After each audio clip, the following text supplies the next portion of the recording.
some response to one or two media write-ups that were brought in letter to the IG was how I got it about just over two and a half months ago. 2.5 months ago, one morning, my wife Regina forwarded something to me. I looked at it, I opened it, I said, where is it from? I went through it. Same way you're going through it now. And she said to me she got it from a company director. The owner of that company is a guy called Wale. This company is a fairly big company. They're called Sapphire. Sapphire are perfume makers. You probably know about them. Regina happens to be one of the brand ambassadors for Sapphire, the perfume company.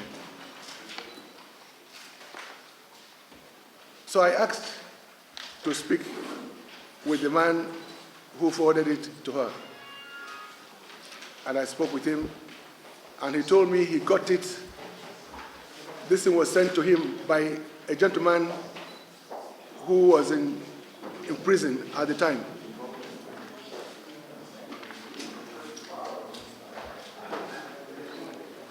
Who was in prison at the time.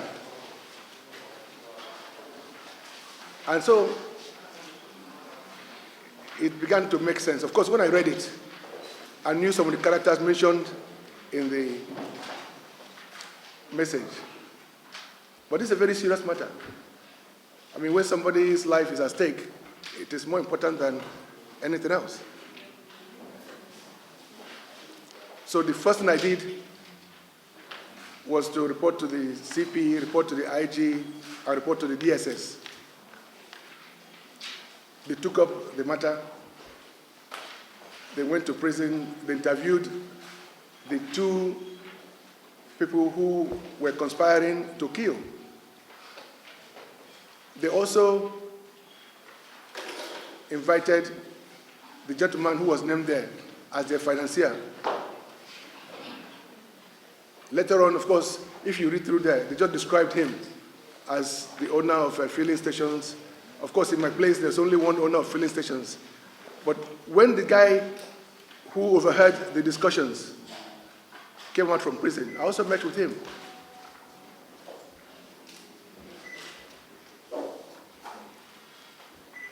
He gave further statements to the police and to DSS. But beyond that, he also began to express fear that those people were threatening him for leaking the information to kill me.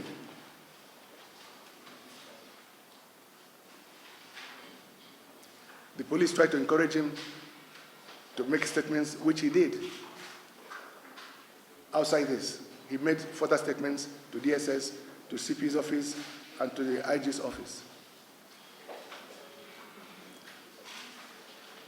Part of the statement he made also was that he was receiving threats for leaking this information. For me, I wouldn't have called this press conference, but for two reasons. One,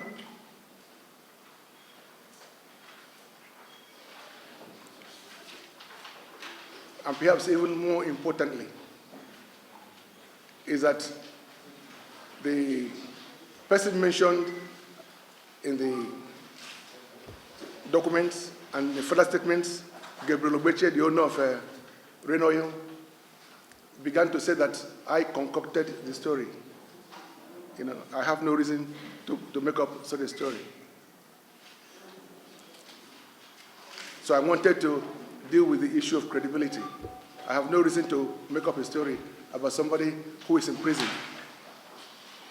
But secondly, and much more importantly, is that the guy who informed us on this plot, just as he feared for his life, he died 3 weeks ago. He died 3 weeks ago, so much so that even the mother and siblings have refused now to. They were meant to be at this press conference. The gentleman at Sapphire Perfumes, Wale, was also meant to be here, but he said he's also scared for his life because the way and manner that the gentleman died is still a mystery and suspicious. We just felt at some point that having gone to the police would have been enough. At least once they were told that the plan has leaked, that might encourage them to abort whatever they wanted to do, but it didn't seem to have worked.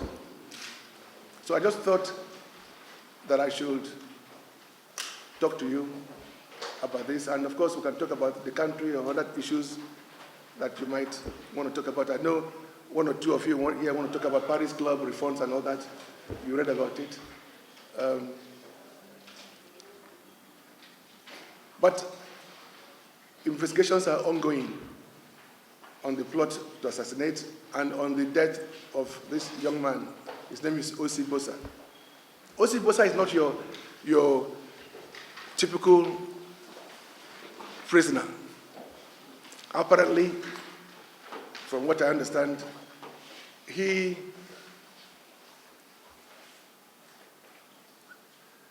had some disagreements with just some domestic issue. And so he found himself with the police, and from the police to court. He was granted bail. He was granted bail, but he didn't have a surety to bail him. So he ended up in a Kuje prison. So whilst in prison, he overheard these discussions. He only spent 3 weeks in prison. The guys who were plotting to kill in prison, they are still in prison.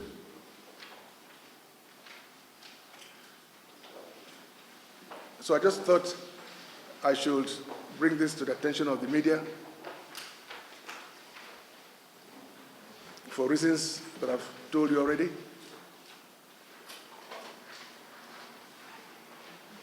And so if you have any questions about this, I'm quite happy to take them. So once you indicate your hand, we'll pick you tell us your medium, your name and your medium, then we'll take your question. Thank you. So one of the characters, yes. And then we're all aware that there are some issues that have to do with If not for the issues back home, there's nothing else. So it has to do with it. But it doesn't, just because you have disagreements over one or two things, doesn't mean that you should plot to kill anybody. You don't kill anybody. You have no right to anybody's life. But so which is from his side? No. We're from the same village, but not from the same family. thank you so much. We'll do more investigations about the land investments of the university. We hope that in the next few weeks, he will be formally installed. So that has been dealt with. The other issue about land is not really an issue, just a propaganda by them. They were trying to hide under instigating lies and hatred, talking about land. No, there was never any issue about land. Land was properly applied for and properly processed through the late king and his chiefs. All the chiefs are still alive today. Committees were set up, an MOU was signed with the town. We got the certificate of occupancy for the land, and we just did everything properly. So even those that have been supported by Gabriel Obeche, they wrote a petition to the IG on this same land issue. And the IG's report is also here. This is the second document, which shows that they just lied. They were just lied about everything. There were no issues about land. They just wanted to create crisis in the village. This report is self-explanatory. This is a report of the IG monitoring unit, based on their own petition. And the important thing about this report is that it has now recommended that they should be prosecuted for misleading and giving false information to the police. So please, make that available to them as well. Okay. Let's.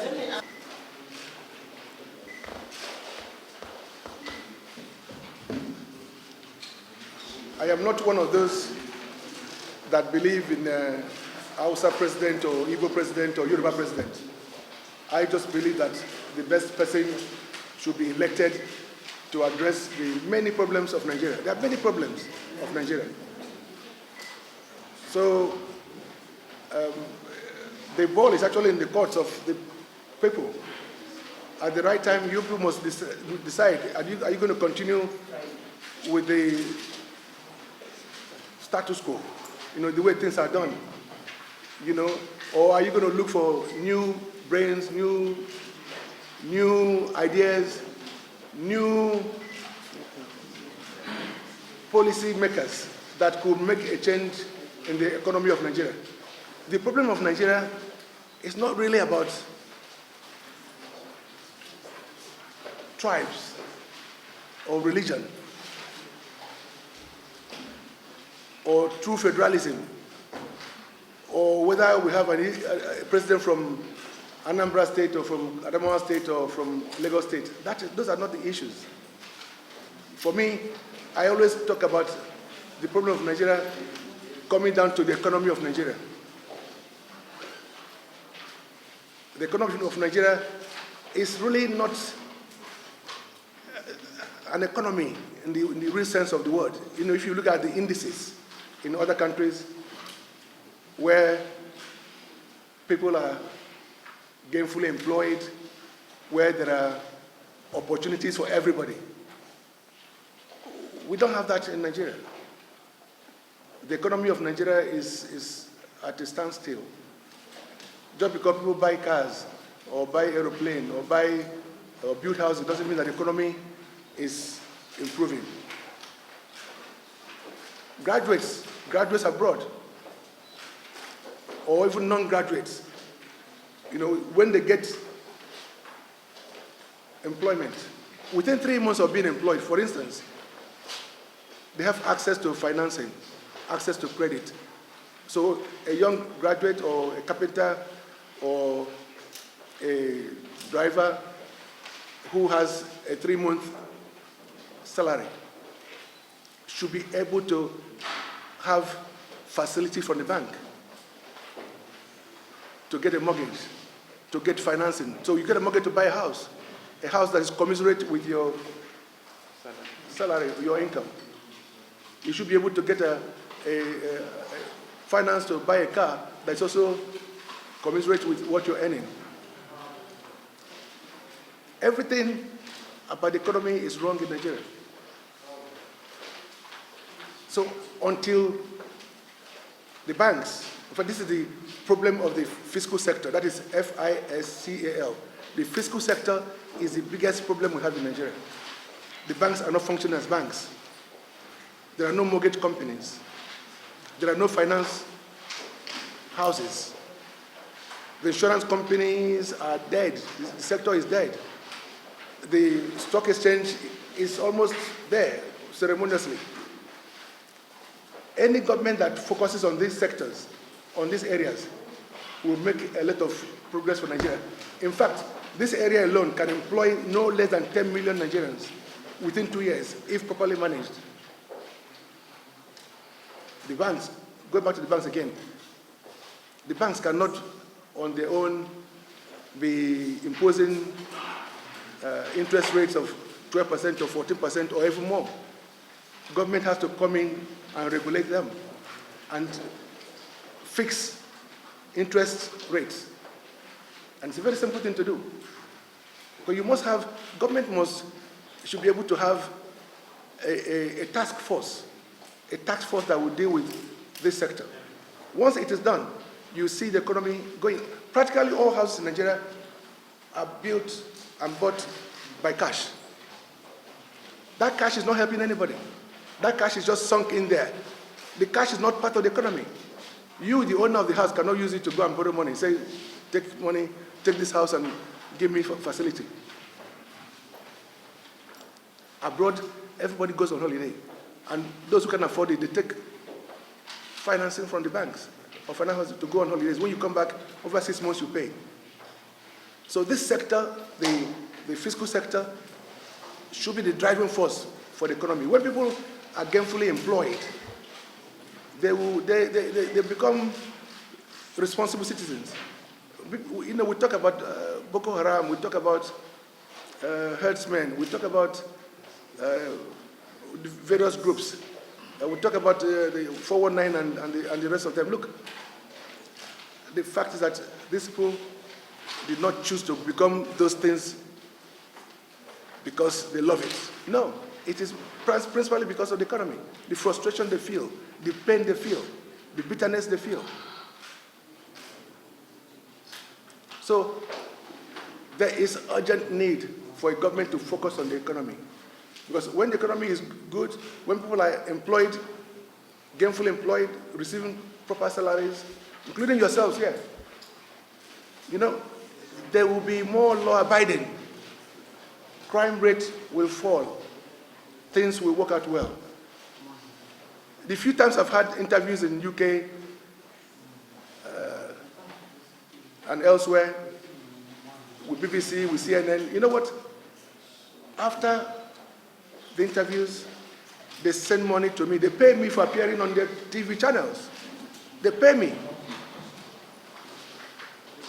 But Nigeria is not like that. I mean, after this interview now, you expect me to see you, isn't it? So there are things fundamentally wrong with us as a country, and it's because of the economy. If the economy were to be good, if every one of you here were to be earning 5 million naira or the equivalent every month, you wouldn't be looking for peanuts from people that you interview, would you? So the economy is bad. That is not to say that it's the fault of this government. This is the fault of the system. This is the system. We are lucky that we have a very good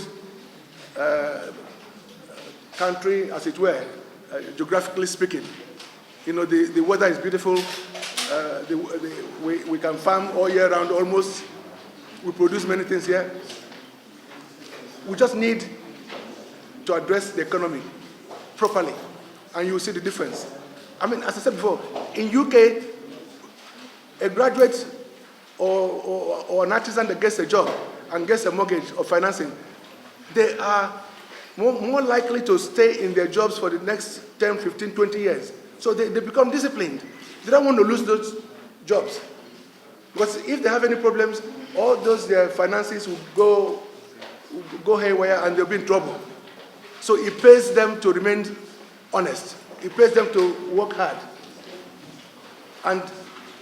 But they have a clear vision of what life holds for them. But here, there's no clear vision. Everybody is running around in circles. Everybody. And this is not good.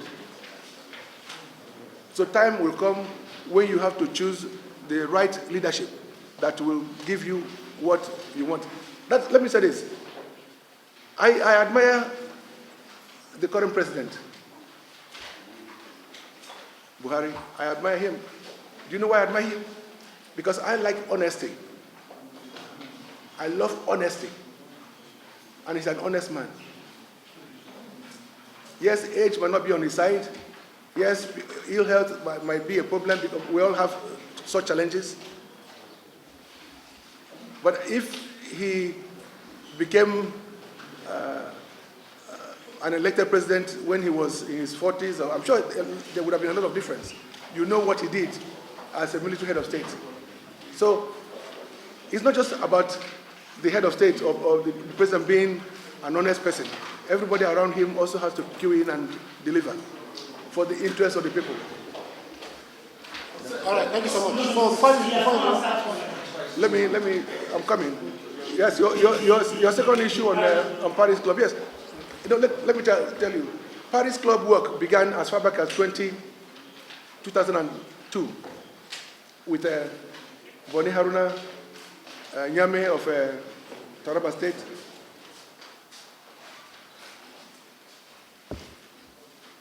Governor Ture of Niger State, now late, Peter Obi of Anambra State, Alleges of Ebonyi State, or Hakim, I think, of Imo State. These were the governors that gave me this support. Because it began just from nowhere. In the House of Reps, there was a day I had a meeting with the president and others. We welcomed Wolfgang. Wolfgang was the World Bank president then. He came to Nigeria, and he from nowhere, he said Nigeria was owing $35 billion. That's what he said. Then within 2 weeks, we had a meeting with Atiku, then vice president. Atiku said no, that what Nigeria was owing was less than 25 billion. But I felt that they were both wrong. That was why I discussed and made further case for the president to review our foreign loans, all foreign loans. And you know, the rest is history, because through that work, with the help of Ministry of Finance and others, you now know that Nigeria exited from the foreign loans. But before then, many of these states could not deal with the monthly deductions from their allocations. These are direct deductions were being used supposedly to finance the foreign loans. But one thing that Obasanjo did, and I give thanks to him, was that as soon as I told him that federal government should stop deducting loans, stop deducting money from the monthly allocations of states, he agreed. That meant that states had more money to deal with things. So the next challenge was to work out how much the states had overpaid over time. For example, by the time I began to do the work, according to federal government figures, Abia State was owing over $500 million. Abia State alone. I chose Abia because that's the #1 state. But by the time we went to court in London and other places, we discovered that Abia State was owed a refund of over $300 million. And so, the same story went around all the states. Of course, local governments never borrowed any money. Local governments never borrowed a penny. But the money that they were meant to be shared between the 3 tiers of government, you know what they call first line charge. What they would do every month, they would take money, if there was about 1 trillion naira to be shared amongst all the states, they would take about 10% of it to service foreign loans. I said that was wrong. You cannot be taking money belonging to the 3 tiers of government to service loans that local governments did not take. So I took federal government to court as well. Apart from taking them to court on behalf of all the states. I'm going to cut it short. At the end of the day, local governments and states were refunded just over $13 billion. They've been refunded everything. So the issue you read about or heard just came from some individuals who said they are down the new interim management committee of Algon. Of course, I know that there's nothing like that. They were just busybodies who just wanted to raise some dust. I don't need any court order to be paid for what I've done because I already have all the judgments. And federal government has been paying. They're paying. So most of the things you read are not true. I just believe that we have some enemies there who will always want to create problems, say some stupid things to the media. But the fact is that, yes, I've done my work. Money has been refunded fully to the states and local governments. And I deserve my fees. Just like you. You work every month, you get paid, isn't it? Is there anything else?